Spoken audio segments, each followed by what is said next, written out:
Serratus Anterior unplugged. I just made that up. I don't know where I got it from. Maybe an Eric Clapton album. And I don't even own Eric Clapton albums. But he does have an album called anyway. So here, okay, this is the thing. So let's look at the serratus anterior. All right. It attaches to the first 8 to 9 ribs. All right. This in this diagram, this is it here. But you see it's buried, right?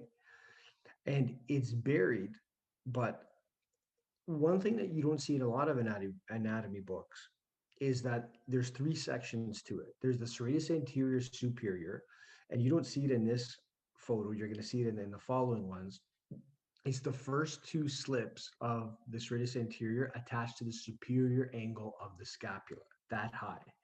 So we don't get to that when we needle it. We're needling the serratus anterior intermediate, which is inserted along the medial border of the scapula. So as you're going to see in the following ones, this serratus anterior goes around and attaches runs anterior to the scapula and attaches to the medial border.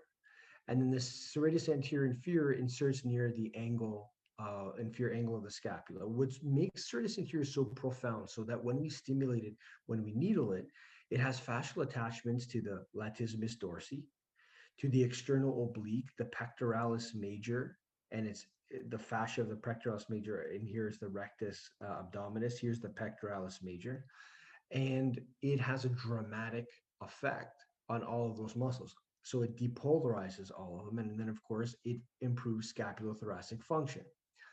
The long thoracic nerve innervates the serratus anterior, and the long thoracic nerve comes off of C5, C6, C7, and you're going to see it in the following one. Drops right down, but goes underneath the clavicle, but over the first rib. This is the first rib. This is long thoracic nerve, and it forms a plexus on its own. Each of the slips of muscles, look at this beautiful plexus that it creates, and its length is about 22 inches from tip to when it comes off the brachial plexus. So when you do manual work, let's say you do manual work after you needle it, or even if you don't needle it or don't do anything other than manual work, by releasing with a broad base contact like your hand, you're neuromodulating that entire long thoracic nerve, and you're going to get at least a temporary neuromodulating effect. Now, here is the brachial plexus is cut out here, but what we're seeing here is what comes off of C5, C6, C7. This here is the long thoracic nerve. See the red dot, and it comes down here underneath the clavicle mid-range, and then it comes out, of course, this is underneath the pec major, and goes down, innervates the serratus anterior. The rest of it, these represent the 2 slips of the serratus anterior. This is the superior angle. So what happens is the dorsal scapular nerve, which innervates the levator scapula, and look at this, the dorsal scapular nerve runs right down the medial edge of the scapula, that innervates the rhomboid. This is where we think that we can get the first 2 slips of the serratus anterior moving, and in fact the long thoracic nerve moving, just by getting the scapula moving, by getting the muscles that the muscles of the levator scapula and the rhomboid that are innervated by the dorsal scapula, by getting them moving. Meaning that if we can get the dorsal scapular nerve moving, in effect, we can neuromodulate the long thoracic nerve and the serratus anterior. This is what I'm talking about. So it's alternative to neuromodulation of the serratus anterior. So this I call and I do this, and now it really, really makes sense. We're talking earlier about understanding and testing part of XTOR, clavicular rotation, the elevation and the rotation and the retraction of it. But if you can see here, this is the clavicle, this is the brachial plexus, and just medial to the brachial plexus runs, coming out of the posterior scaling triangle, but between the posterior scaling and the medius scaling is the long thoracic nerve, and it dives down. So when we get mid-clavicular, it's called the mid-clavicular subclavicular release, manually releasing just subclavicular will have a profound direct effect on the long thoracic nerve. Hence, it will totally restore function of the serratus anterior. It's pretty dramatic. And I knew, you know, there's until you really look at the anatomy and realize where it passes, and you're like, oh my God, this is part of the reason I'm right on it. I'm digging in there and I'm doing 35 passes on this muscle with the patient supine. I explain how to do it. So the patient supine, and with the patient supine, so let's say we're dealing with their right shoulder. So what you do is you lock your left hand thumb tip underneath the right clavicle, mid-clavicular, between the SC joint and AC joint. Then use your right hand to bring the arm down, their arm. You're going to bring it into extension and a little bit of external rotation. And you're going to do that.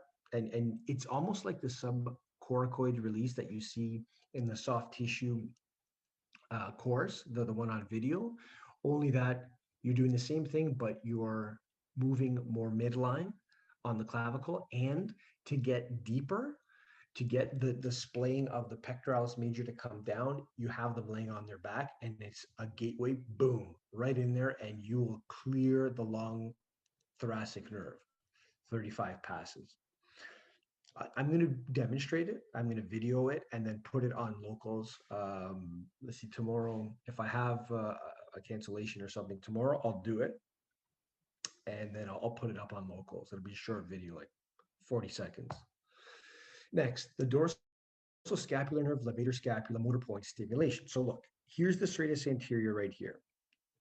Subscapularis, here's the scapula, obviously.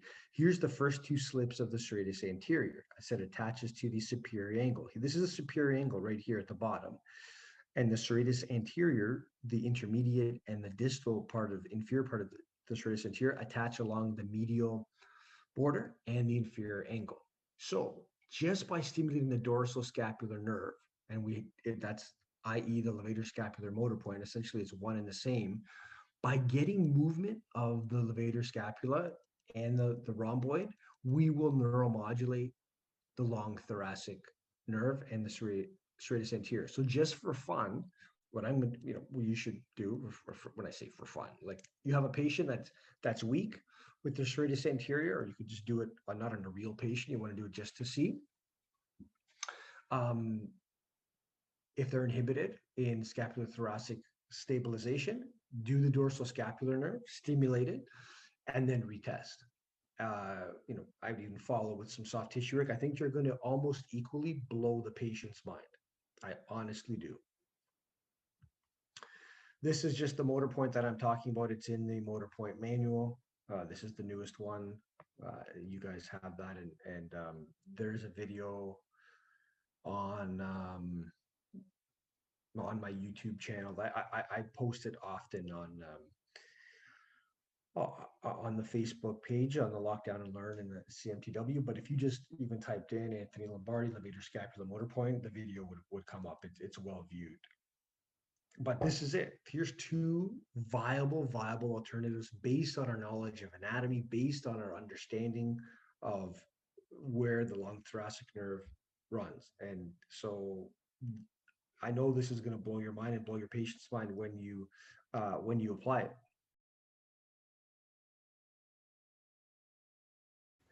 This is C7, C6, C5. This green wire represents the convergence of what becomes the long thoracic nerve. You can see it from a distance. The long thoracic nerve goes over the first rib, slides under the clavicle, and we're talking about mid-clavicular, but over the first rib, and then runs along the side of the thorax where it interdigitates the serratus anterior musculature. So here, what I want to show is where the first rib is on the patient. You can actually see it in here. You can color it in. That's essentially the level. And of course, that's C7 or T1. T1 is really the first rib.